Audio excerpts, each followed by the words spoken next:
Hello, and welcome to episode 4. This is one of 5 videos or episodes in a series that I am calling, I don't even remember what I'm calling it. And I wanted to focus on the first episode was about me traveling. The second was around a divorce. The third was around not getting an opportunity and a promotion and realizing something wasn't aligned. And then this episode is called Off the Jungle Gym. So, this episode, I really want to talk about when I realized I didn't want to keep going in corporate. Most people call it a ladder. I don't like calling it a ladder because it's really not a ladder. Sometimes ladder assumes that it's always up that you're going. And what I have noticed in many people's careers is that sometimes it's up, sometimes it's to the side, sometimes it's down, sometimes at the top. And so I like calling it a jungle gym instead of a ladder because really you have to own your career and make it your own. And when you decide you need to make a change, that's really on you to own it and drive it and make it happen. And I don't call it a ladder because a ladder just assumes that the next rung up is the only direction that you want to go, or maybe down. And sometimes it's not up or down, sometimes it's something totally different. So, walking, or should I say, when I realized that I did not want to become as VP or SVP or managing director or all the amazing titles that are out there, I think is when I started hanging out, honestly, with more executives. The nature of the work that I did, I had an opportunity to meet and get to know a lot of executives, both male and female.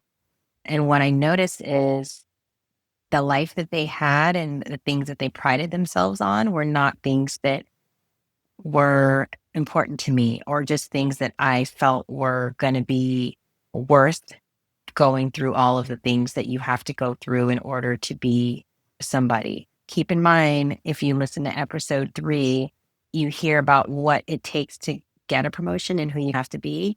And some of that was stuff that I just knew wasn't aligned for me because I feel like once you become a leader, there's times where you have to stand behind and do things that sometimes don't align with who you are and what you want to do. And I'm not talking about embezzlement and illegal stuff like that. I'm talking about just like decisions that get made that literally come down. Like you don't even have say in it. Like decisions get made. You now just have to go and tell people what you need to tell them without consideration for whether it makes sense, whether it is something you want to do, whether you would have made that decision for your team. Sometimes the decisions get made for you. That is the honest to God truth. So I had gotten to a place where I moved to another opportunity after the one where I realized I wasn't in the right place and got a really awesome role that I felt was super aligned for me, an increase in compensation, was able to just step into the role fairly seamlessly because I had industry experience and relationships. And so it was a really great fit. It's actually sometimes what I tell people is the rejection is redirection. And you've probably heard this before. Sometimes when things don't work out, it's actually not supposed to work out. There's a belief saying disappointment is sometimes for the better, which when you're going through the disappointment, you don't want to hear that. But again, hindsight is 2020 and looking back, you usually land somewhere that is much more for where you're supposed to be. So I decide I don't think continuing to climb is for me. I had an opportunity to, like I said, be in some really amazing rooms, meet some really awesome people, and thought, gosh, if this is what it takes to become this person, like, do I want to be this person? Do I see this person as me? And it just didn't feel right. But I did start looking at consulting because, again, I remembered the consulting that I did in my early 20s. Listen to episode 1 if you want to hear that. And the consulting that and the coaching that I was giving people just ad hoc while I was working. and thought, gosh, like people are coming to me for this. So that must mean there's something here. And I just started also teaching. I started teaching at a local prominent university here through my own relationships and networking, and realized again from episode one when I started doing teaching in an experience that, gosh, that's something that I like.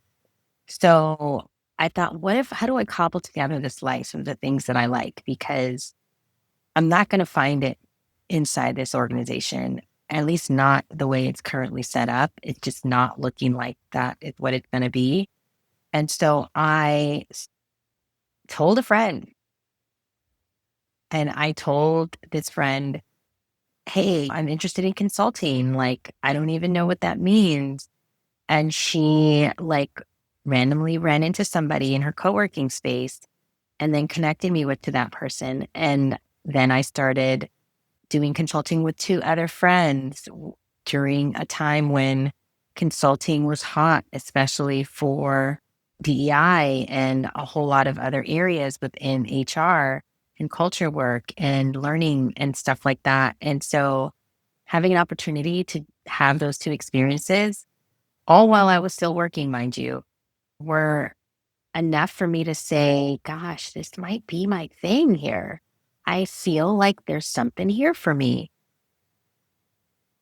I wouldn't say I have become the consultant of consultants yet. And I wouldn't even say that consultant even encapsulates who I am and what I do. But for the sake of having a name and a title, it works. I found it to be more values aligned for me. I got to be myself. I got to see other people be themselves. I got to show up fully and build something on my own terms. Most of the roles that I have had have been in the first person in the role, building something from the ground up. So building things doesn't scare me. Honestly, I feel like it's one of the things that excites me about when something is new is that there isn't a path. But what has been awesome has been building a community of clients and students and working with other creative entrepreneurs and other consultants, and us forming some alliances, and dare I even say our own kind of board of directors, if you will, when we have questions and when we have things that we want to do. And so that has been really fulfilling, because what would you do if the jungle gym that you on led somewhere you didn't actually want to go? And this is what I ask women all the time, especially executive leadership type women or ones who want to be whatever. Is this really where you want to go? Do you know people who do this? Are you surrounding yourself with people who do this? Because it's very easy to romanticize something. Sounds good, looks good. There's a certain life or compensation that comes with it. And so that seems to be the thing. And I think we do need more women leaders, but I need to ensure that women really want this because they want it and not want it because they were told that's what they're supposed to want. It's okay to want something else. It's also okay to decide to do something else. And so, what is it that you want? And if you have to make a decision about it, does it feel aligned for you? So that's the question I have is, what would you do if the jungle gym you're on led somewhere you didn't actually want to go? And what does alignment feel like? And what does misalignment feel like in your body? Again, send me something. And if you feel like you are able to leave it in the comments, do that.